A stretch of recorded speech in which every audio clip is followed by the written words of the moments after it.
आज मिशन असम और बंगाल पर है बीजेपी। असम में बीजेपी संकल्प पत्र जारी करने वाली है तो बंगाल में बीजेपी रैलियों और रोड शो के जरिए प्रचार करेगी।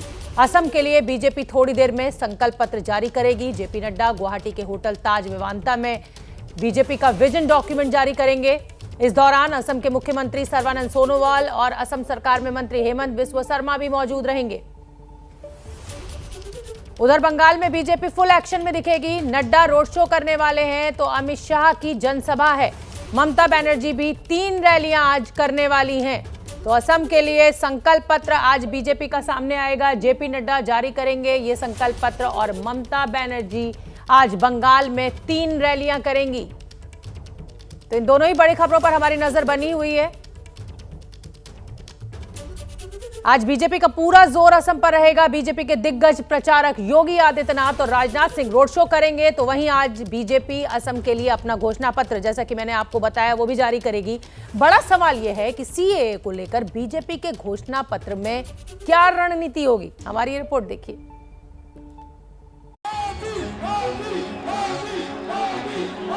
सिटीजनशिप अमेंडमेंट एक्ट को पहली ही कैबिनेट में लागू कर जो ये सीएए है इसको हम असम में और हिंदुस्तान में लागू नहीं होने देंगे। 27 मार्च को असम में पहले दौर का मतदान होगा, लेकिन उससे पहले कांग्रेस और बीजेपी के बीच सीएए को लेकर तलवारें खिंच गई हैं। कांग्रेस ने असम के घोषणा पत्र में जो 5 गारंटी दी हैं, उसमें से पहली है कि असम में सीएए लागू नहीं होने देंगे। बीजेपी ने इसको लागू करने की कोशिश की। कांग्रेस पार्टी पार्लियामेंट हाउस में, राज्यसभा में, लोकसभा में, पूरे देश में इनके खिलाफ खड़ी हो गई और हमने सीएए को देश में रोका। और मैं पहली गारंटी आपको दे रहा हूं, असम में सीएए नहीं आएगा, नहीं आएगा, नहीं आएगा। दूसरी तरफ बीजेपी सीएए को लेकर असम में खुलकर बोलने से बच रही है। पार्लियामेंट में तो हम लोग के पास क्या है, ये सीएए के लिए एक भी असम का नुकसान होने नहीं दूंगा। हम लोग नुकसान होगा भी नहीं। बीजेपी अध्यक्ष नागरिकता कानून को लेकर दावा कर रहे हैं, लेकिन हकीकत यह है कि अब तक सीएए के नियम तय नहीं हुए हैं। बीजेपी की असल मुसीबत यह है कि सीएए के खिलाफ असम में जबरदस्त नाराजगी है और इसे लेकर वहां जमकर प्रदर्शन हुए हैं। ऐसे हालात में बीजेपी नागरिकता कानून का मुद्दा उठाकर कोई रिस्क लेना नहीं चाहती है, लेकिन कांग्रेस के आरोपों पर उसने पलटवार जरूर किया है। आप सवाल कीजिए राहुल गांधी को, विदेशी घुसपैठिया कौन लाया, किसके कार्यकाल में आया असम में, जिसके लिए असम आंदोलन करना पड़ा, और किसने, कौन सरकार ने 860 असमिया लोगों को हत्या किया। आपको याद है ना, कांग्रेस ने किया था। तो किसी भी हालत में वो असम का, असमियों का शुभचिंतक नहीं बन सकती। असम में भले ही बीजेपी सीएए के मुद्दे को पीछे रखकर चलने में ही भलाई समझ रही हो, लेकिन उससे लगे बंगाल के चुनाव में घुसपैठ और नागरिकता कानून का मुद्दा उसके एजेंडे में सबसे ऊपर है। बंगाल में बीजेपी का मैनिफेस्टो जारी करते हुए अमित शाह ने पहली ही बैठक में उसे लागू करने का ऐलान कर दिया। जिनको इनके मन में दर्द है कि हम वहां से शरणार्थी बनकर आए, आज हमारी नागरिकता नहीं। 70 साल से वो अवैध तरीके से रहे हैं। सिटीजनशिप अमेंडमेंट एक्ट को पहली ही कैबिनेट में लागू कर वो सभी को नागरिकता देने का काम ये भारतीय जनता पार्टी। कांग्रेस अब इसी को चुनाव में भुनाना चाहती है। रणदीप सुरजेवाला ने ट्वीट कर बीजेपी पर निशाना साधा। हम चुनौती देते हैं बीजेपी और अमित शाह को कि असम में भी सीए कैबिनेट की पहली बैठक में लागू करने का वादा कर वोट मांगे। बीजेपी का दोमुहा चरित्र देखें। बंगाल सीए पहली बैठक में लागू करेंगे, तमिलनाडु सीए लागू नहीं होगा, असम सीए पर चुप्पी साध लेंगे। सवाल सहूलियत का है। एक जगह जो नागरिकता कानून वोटों पर चोट कर सकता है, वहीं दूसरी जगह वोट की बारिश करवा सकता है। सियासी दलों के लिए चुनावी मौसम में वोट जरूरी है, मुद्दे तो आते जाते रहेंगे।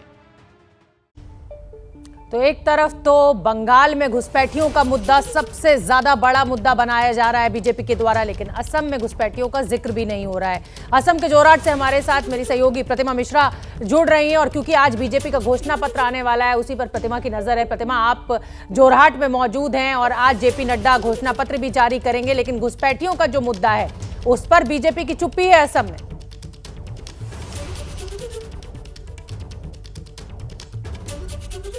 शायद हमारा संपर्क टूट गया और मैं एक बार फिर अपने दर्शकों को बताना चाहती हूँ कि आज दो बड़ी खबरें जिस पर एबीपी रिपोर्टर में हमारी नजर बनी हुई है। एक तरफ तो बीजेपी के राष्ट्रीय अध्यक्ष जेपी नड्डा अपना घोषणा पत्र बीजेपी का जारी करेंगे, असम के लिए इस समय मौजूद हैं और ताज विवांता में ये पूरा कार्यक्रम होना है। उधर बंगाल में ममता बनर्जी की 3 रैलियां होनी है। असम के जोरहाट से प्रतिमा मिश्रा मेरी सहयोगी जुड़ गई हैं।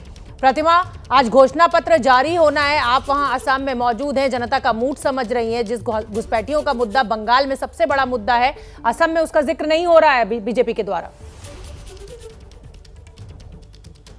बिल्कुल, सबसे बड़ा सवाल यही है शोभना कि क्या आज अपने विजन डॉक्यूमेंट में इस बात पर कोई चर्चा करती है बीजेपी। पश्चिम बंगाल में तो आपने बात कर ली, पर यहाँ क्या, असम में क्या, जहाँ पर हिंसा हुई थी, 5 लोगों की मौत हुई थी और किसी भी मंच से बीजेपी ये बोल तक नहीं रही है। कुछ नेता हमारे साथ मौजूद है बीजेपी की तरफ से भी, कांग्रेस की तरफ से। संजय जी, ये बताइए कि आज आप लोगों का जो विजन डॉक्यूमेंट आ रहा है, उम्मीद तो बहुत सारी है कि उस पर आप CA/NRC पर कुछ कहेंगे।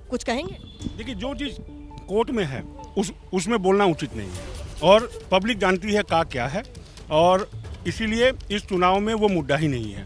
विपक्ष के पास कोई मुद्दा नहीं, पर स्थिति तो साफ होनी चाहिए ना? इस स्थिति साफ है। हमारा पार्टी एकदम क्लियर बोला हुआ है कि आसाम की संस्कृति को बचाते हुए, आसाम की सभ्यता को बचाते हुए हम एक कमेटी बनाए हुए हैं और उस कमेटी के रिकमेंडेशन के आधार पे हम यहाँ पे लागू करेंगे। ज्योति जी, क्या लग रहा है इस बार क्या होने वाला है इनके घोषणा? आपने तो अपने घोषणा पत्र में सीधे सीधे कह दिया कि CA को रिपेल करने के लिए आप नया कानून ले आएंगे, बीजेपी बात करेगी? नहीं, देखिए, इन लोग जो भी बात बोलते हैं ना, बाहर से एक अंदर से एक, जो इनका बात दो ही होते हैं, तो इसका बात में आप कहते कुछ है करते कुछ है। राजेंद्र जी, क्या लग रहा है आज इनके विजन डॉक्यूमेंट में वो तमाम मुद्दों को एड्रेस किया जाएगा जिस पर आप इन्हें लगातार घेरने की कोशिश कर रहे हैं? ये लोग जो है हमेशा झूठ बोलते हैं, धोखा देते हैं, अन्याय करते हैं और सिर्फ भावनात्मक बात करते हैं। आज तक के जितना भी ये वादा किए हैं, एक भी वादा पूरा नहीं किया। केंद्र में बीजेपी का सरकार है, यहाँ भी बीजेपी का सरकार है। ब्रह्मपुत्र नदी में वो बनाएंगे, पुल बनाएंगे बोले थे, 2 बार उद्घाटन हो गया।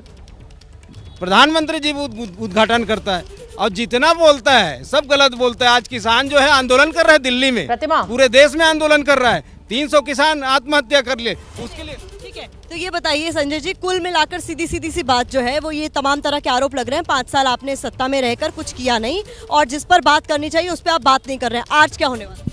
हम तो मान्यवर से ये पूछेंगे कि थोड़ा महाराष्ट्र सरकार के उगाही पे थोड़ा कुछ असम की बात करते ही नहीं है, असम को छोड़कर पूरे देश की बात हो रही है। तो शोभना, देखिए, यहाँ का जो सियासी माहौल है वो आपने भांप लिया होगा कि किस तरीके की यहाँ पर स्थिति है। कुल मिलाकर आरोप प्रत्यारोप का दौर जारी है जैसे बाकी राज्यों में, और यहाँ पर ये देखने वाली बात होगी कि जब आज विजन डॉक्यूमेंट रिलीज किया जाएगा उसमें CA की बात होती है या नहीं होती है। सबसे बड़ा सवाल भी यही है। बिल्कुल प्रतिमा, क्योंकि आप यहाँ पर मौजूद हैं जोरहाट में और आप चाय बागानों में भी गई थी। बीजेपी के जो नेता यहां पर मौजूद हैं उनसे पूछिए कि चाय बागानों के जो लेबर है, जो मजदूर हैं, जो काम करने वाले हैं, उनकी समस्याएं बहुत गंभीर हैं। क्या उसको लेकर कोई बड़ी घोषणा आज के घोषणा पत्र में हो सकती है?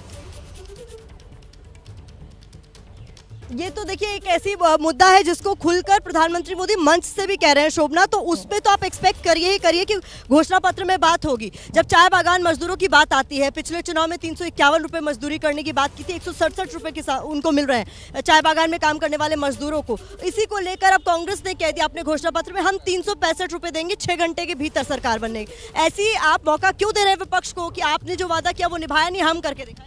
जनता जानती है, राजस्थान में 1 घंटे में वो जो है किसान का वो माफ कर रहे हैं। असम की बात करेंगे, मैं असम पे ही आ रहा हूँ ना कि उनके वादे में कितना दम है वो जनता जानती है।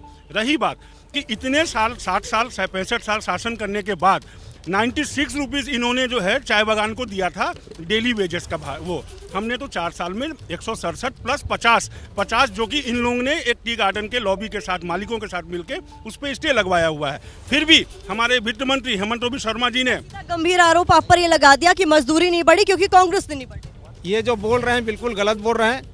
अब उसमें मैं एक बात रखना चाह रहा हूँ, मैं छत्तीसगढ़ से आया हूँ छत्तीसगढ़ में हमारा 2500 रुपया धान का जो देंगे बोले, वो 2500 रुपया धान का कुंटल दे रहे हैं, और यहाँ आज 700 रुपया है।